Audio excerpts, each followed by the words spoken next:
जय हिंद। आज के वीडियो में हम लोग संसद के बारे में पढ़ेंगे, जिसका उल्लेख भारतीय संविधान के अनुच्छेद 79। जब अनुच्छेद 79 पढ़ते हैं तो वहाँ पे संसद का उल्लेख किया गया है। अब संसद कहते हैं किसको हैं, सबसे पहले इसके बारे में देखेंगे। तो संसद भारत की सर्वोच्च विधायी संस्था है जो देश के लिए कानून बनाने का काम करती है। साथ ही संसद सरकार की नीतियों का जांच करती है और जनता का प्रतिनिधित्व भी करती है। उसके बाद देखते हैं संसद। तो संसद किससे मिलकर बना है, यानी संसद में कौन कौन सा अंग होता है।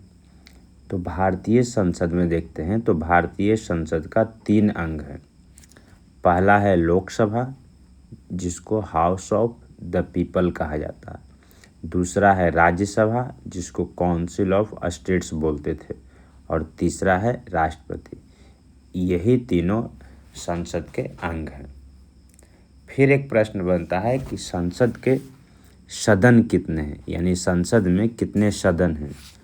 जब सदन की बात आती है तो संसद के 2 सदन होते हैं। पहला है लोकसभा और दूसरा है राज्यसभा। अब संसद के देखिएगा, भारत के परिप्रेक्ष्य में संसद के कार्य कि आखिर संसद जो है उसका कार्य क्या क्या है। तो संसद का देखिए सबसे प्रमुख कार्य है कानून बनाना, यानी संसद देश के लिए नए कानून बनाती है और पुराने कानूनों में संशोधन करने का काम करती है।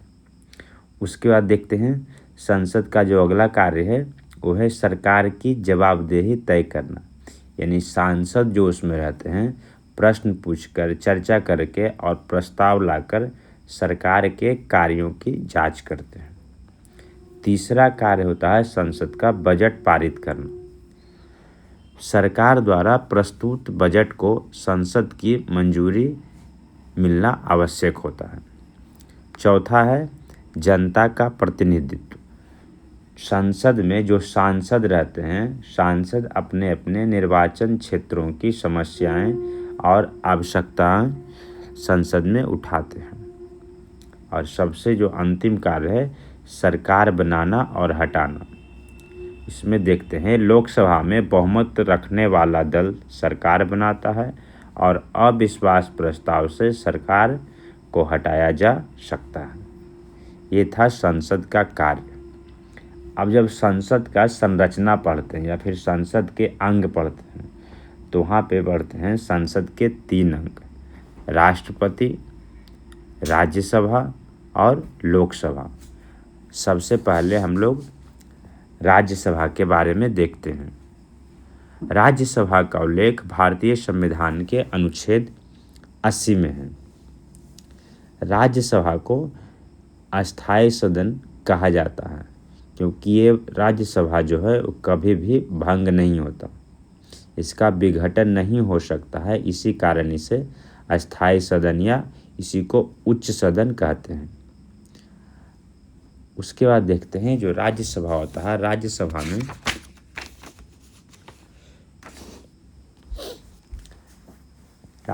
में जब पढ़ते हैं योग्यता के बारे में कि आखिर क्या क्या योग्यता होना चाहिए राज्यसभा का सदस्य बनने के लिए।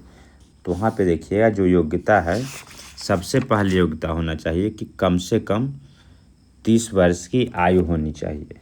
दूसरी इसमें योग्यता आती है कि भारत का नागरिक हो।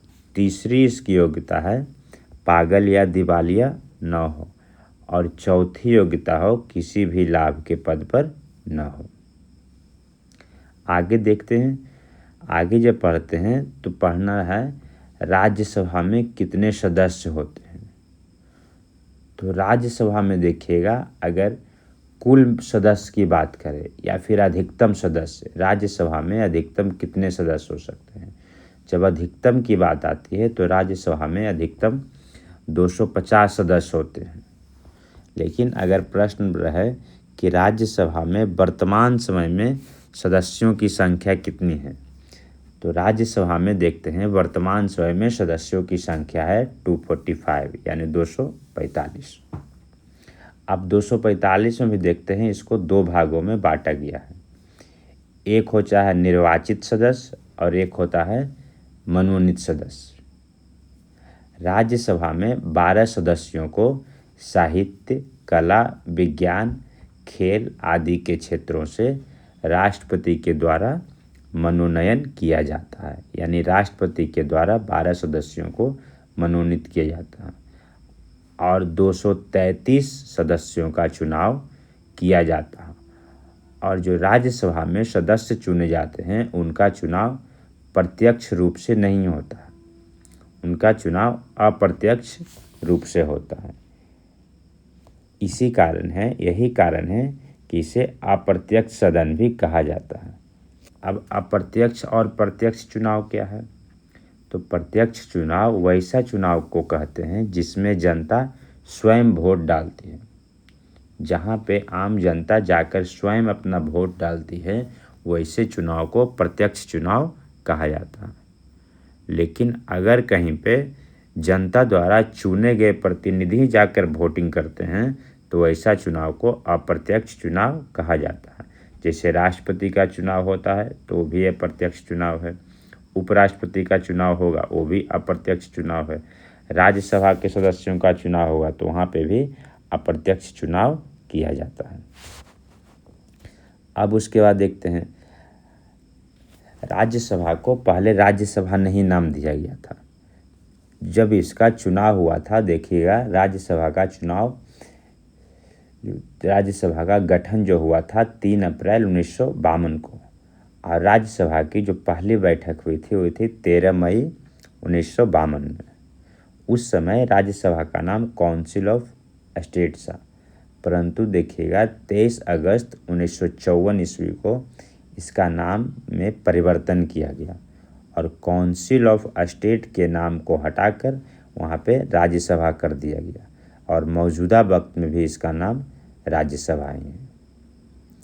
अब जब पढ़ते हैं राज्यसभा तो वहाँ पे 2 प्रश्न बनता है। पहला प्रश्न रहता है कि राज्यसभा का कार्यकाल कितने वर्षों का होता है, और एक प्रश्न बनता है कि राज्यसभा के सदस्यों का कार्यकाल कितने वर्षों का होता है। तो राज्यसभा का कार्यकाल नहीं होता, कोई इसका कार्यकाल नहीं है। इसलिए कार्यकाल नहीं है क्योंकि राज्यसभा एक अस्थायी सदन है और अस्थायी सदन होने के नाते राज्यसभा का कोई कार्यकाल नहीं होता।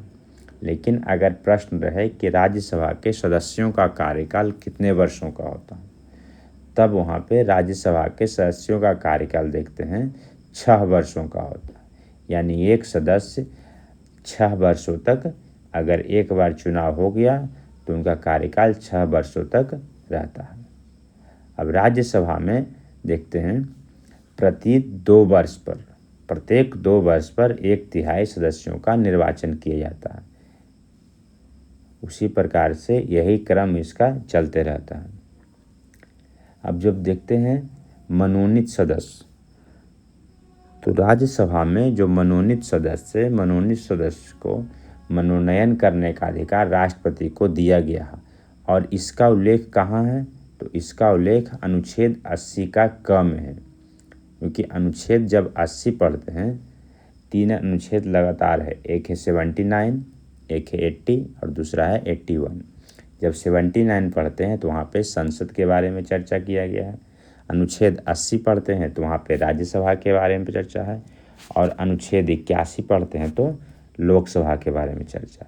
और यही अनुच्छेद 80 का क में लिखा हुआ है कि राष्ट्रपति के द्वारा 12 सदस्यों का मनोनयन किया जाएगा, कला के क्षेत्र से, विज्ञान के क्षेत्र से, खेल के क्षेत्र से और साहित्य के क्षेत्र से।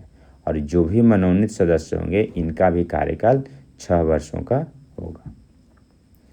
अब देखते हैं राज्यसभा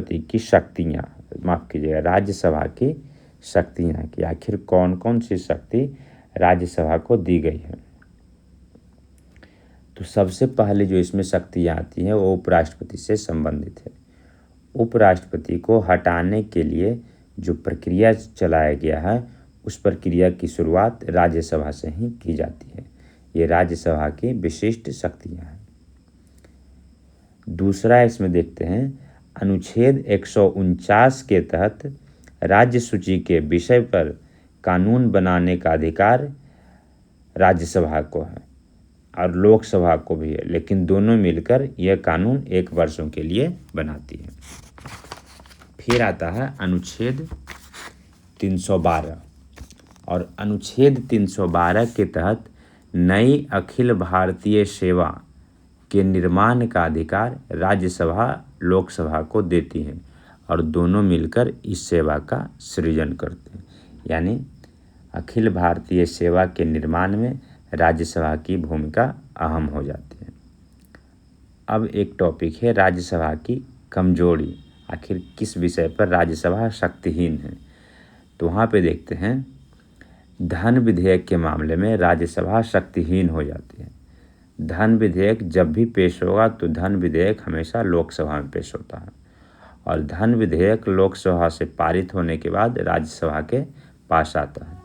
राज्यसभा उसमें संशोधित कर सकती है या उसे उसी फॉर्मेट में रिटर्न कर सकती है। मान लीजिए अगर राज्यसभा उसमें संशोधित कर भी दे तो लोकसभा उसको मानने के लिए बाध्य नहीं है। उसके ऊपर डिपेंड करता है लोकसभा के अध्यक्ष के ऊपर कि उसको माने या ना माने।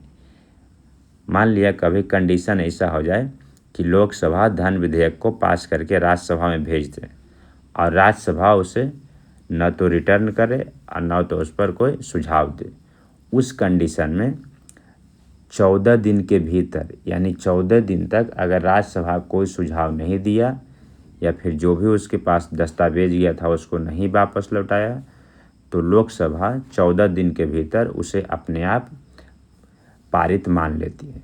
यानी लोकसभा धन विधेयक के मामले में मजबूत है और राज्यसभा धन विधेयक के मामले में शक्तिहीन हो जाती है। अब कुछ राज्य है जिसका देख लेंगे, अभी चुनाव हुआ हाल ही में तो उसका राज्यसभा का सीट देख लेंगे। जैसे चुनाव हुआ अभी बिहार में, तो बिहार में राज्यसभा के सीटों की संख्या है 16। चुनाव हुआ है असम में, असम में राज्यसभा की सीटों की संख्या है 7। उसके बाद चुनाव हुआ है तमिलनाडु में, तमिलनाडु में राज्यसभा की सीटों की संख्या है 18। और चुनाव हुआ है पश्चिम बंगाल में, पश्चिम बंगाल में राज्यसभा की सीटों की संख्या है 16। और एक चुनाव हुआ था केरल में, केरल में राज्यसभा की सीटों की संख्या है 9। इसी प्रकार से देखते हैं संघ राज्य क्षेत्रों में, तो दिल्ली में राज्यसभा के लिए 3 सीट है, पुदुचेरी में 1 सीट है और जम्मू कश्मीर में राज्यसभा के लिए 4 सीटें दी गई हैं।